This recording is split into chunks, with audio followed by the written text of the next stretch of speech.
Hey everyone, I'm back. Um,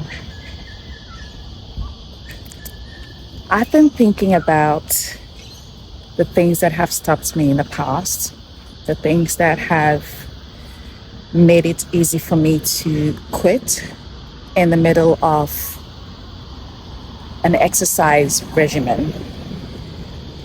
And I've got some thoughts. You know that I've shared on this channel early on that I've tried to get fit. I've tried exercise so many times, started, stopped, and never had the motivation to try again, and didn't at the time anyway.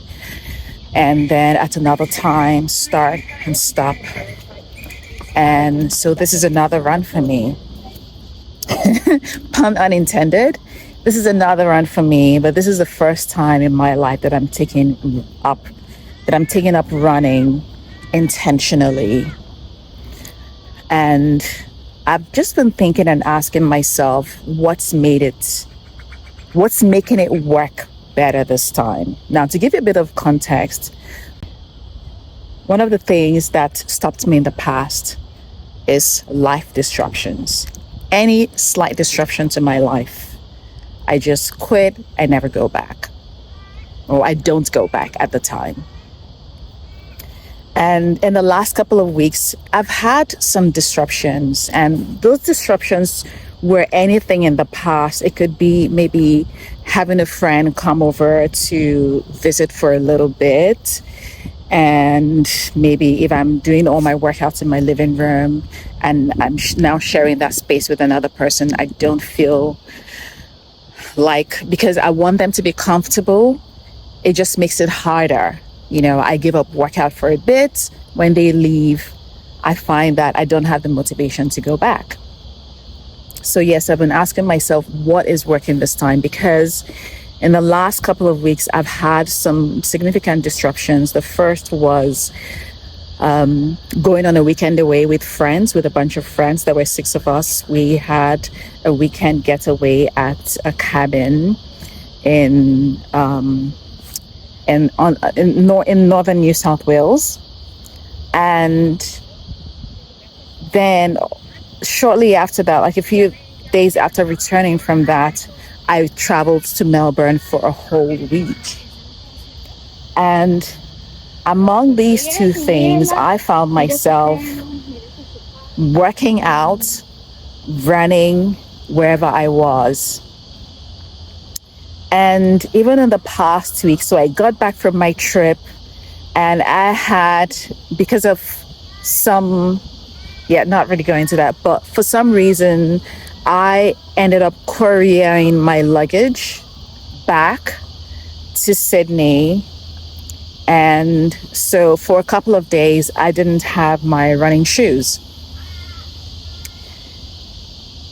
And so for about a week, no, not quite a week, but almost a week, I didn't run. So my last run was on Monday.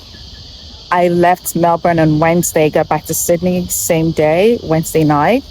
And I didn't run again until Sunday, which was yesterday. So that's almost a whole week of not running and then just getting back into it and actually very eager to get back into it. So I've been wondering what changed this time, what's made it easy for me to get back into it. So this is my second day of running since I came back to Sydney a few days ago.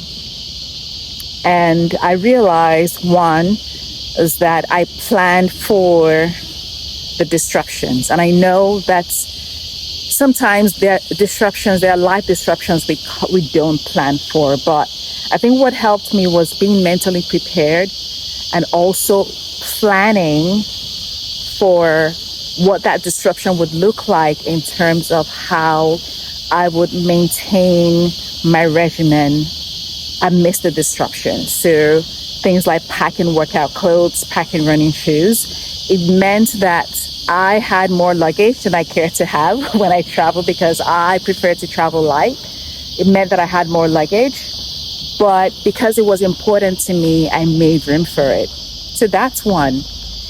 And two was I love Nike's tagline. Nike says, just do it. And I heard someone on a podcast say the most important word out of those three is just. Just do it. Like, just.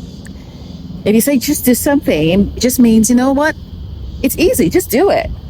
No matter what's happened in the past, just go for it. That just is so liberating. And it's just like, okay, even though I've been away for a significant amount of time, you know what? I'm just going to get back into it.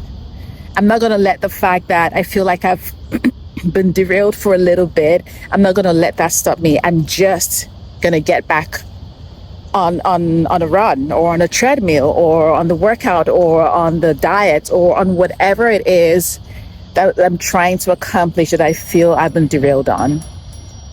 So that's been a really, really big thing for me. I think just realizing that no matter what's happened, no matter the disappointments I feel like that I've faced, no matter the disruptions and the distractions, I can just get back into it.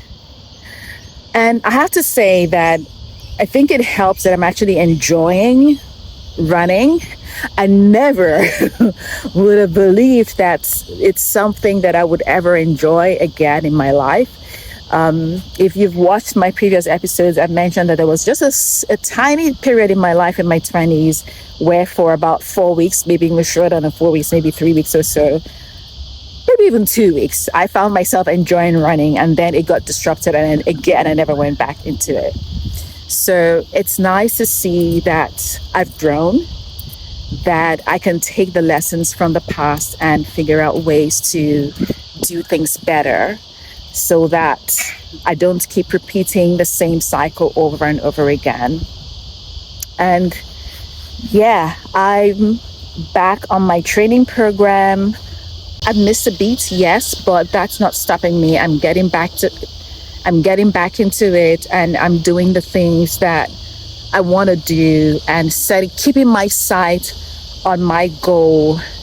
And as you know, I shared this yesterday, I've entered the race for the 30th of March. So now that is my motivation to keep working out, to keep doing it, and ultimately to get better every day. And quite frankly, I feel myself getting better every day, which is exciting. Now, today, I'm out here for a fartlek run. You've probably heard me talk about fartlek before. It means fast fun. Oh gosh, I never remember what it means. Anyway, I'll put it in the description somewhere. I'll put a note somewhere when I remember. But anyway, I am looking forward to this fartlek run. It's about 25 minutes, and if I feel like I've got a bit more in me, I will try to catch up on some of the runs that I missed last week. Now, I really love this program because it's actually giving me daily or regular runs to do up until race day. So, watch out, guys. Anyway, I'm gonna start running now, and I will keep you posted. Cheers. Oh my goodness. I'll just start off by saying I almost gave up like 3 to 5 times during the run, because this is the hardest fartlek I've ever done, which means speed play. Hardest fartlek I've ever done. Oh my goodness. And a different coach. What was that all about? My goodness. It was so hard. I couldn't wait for it to end. You know how usually when the fartlek ends, I give myself another 5 minutes easy run, recovery run at least. But this time I couldn't. Like, I needed to just stop and rest for a little bit before resuming my recovery. But hey, I'm recovering in a really lovely area. This is Rhodes, so the run from Bicentennial Park took me on this route. I've done this route a few times, even yesterday as well. So it's not new, but today I'm actually getting to enjoy the sights a little bit more than I have in the past. But hey, that workout was brutal. But I'm glad that I pushed through the pain, the strain. Gosh, it was so strenuous. I'm glad that I pushed through it. Now, I need to find some water because my water is so far away from me. It's at least 2.5K away from me. So I need to find some water and do my recovery run. And yeah, I thought I was going to be able to add another run to today's, but nah, I am so done. I just want to finish recovering and go home. All right. Well, thanks for joining me. Thanks for challenging me to push through the pain and the strain.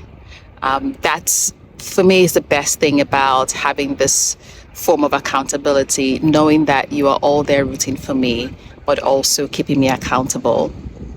So fartlek done, time to recover for real. Bye guys. Look where I ended up. I need to find a bathroom fast. Okay, this is my first time ever coming into the toilets in this shopping mall. I have to say I'm rather impressed. Look how clean, it smells really good. The facilities are absolutely stunning. And if you want to see the person behind the camera, here I am. Anyway, done for today. I think I might run a little bit to get back to the car faster, but I need to use the bathroom.